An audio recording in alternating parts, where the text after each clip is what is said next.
Olá! Bem, quem trabalha na agricultura sabe bem disto. É uma constante gestão da incerteza. Seja o clima, as pragas, o mercado.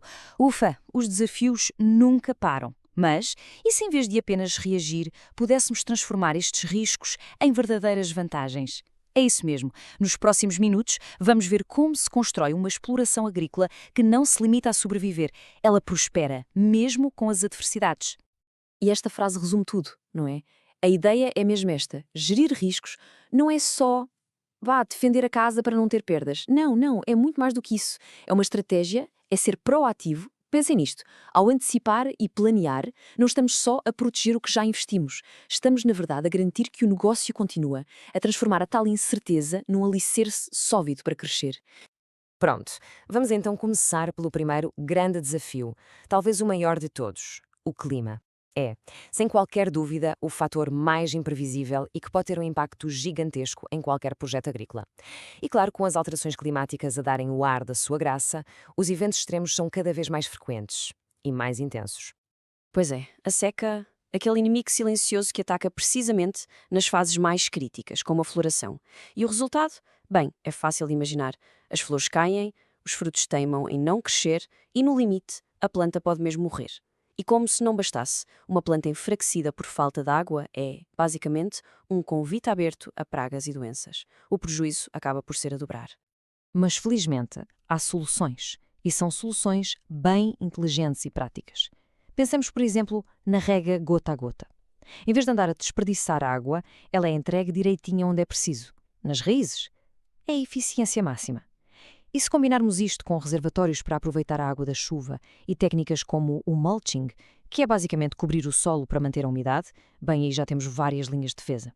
E claro, a jogada de mestre para o futuro é mesmo apostar em variedades que já são mais tolerantes à seca. Agora, o outro lado da moeda, que é igualmente perigoso. Água a mais.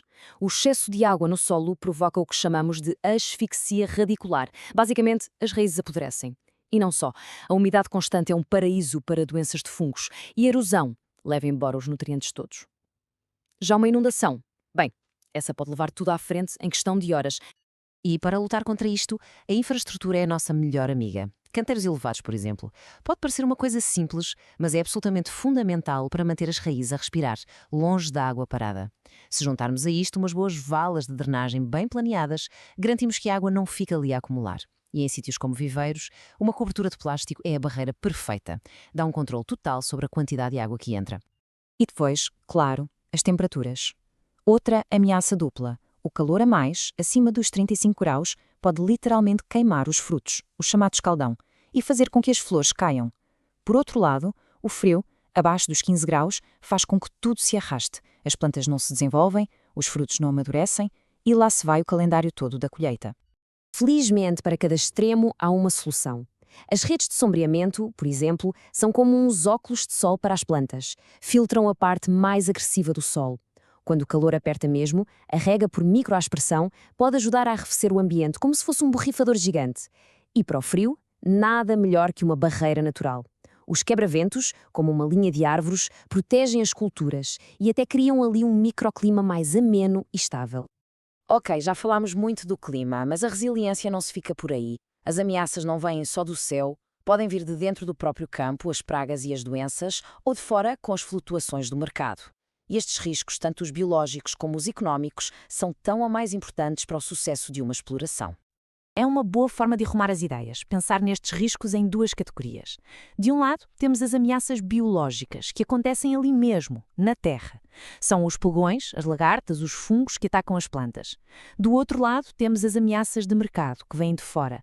São os preços que sobem e descerem sem aviso e a concorrência que decide se, no final de contas, a colheita dá lucro ou não. Para os riscos biológicos, a resposta chama-se manejo integrado de pragas. E a filosofia por trás disto é muito simples. Mais vale prevenir do que remediar. Em vez de esperar que o problema apareça para depois reagir, talvez com químicos, a ideia é apostar numa prevenção inteligente. A rotação de culturas, por exemplo, é genial porque quebra o ciclo das pragas de forma natural.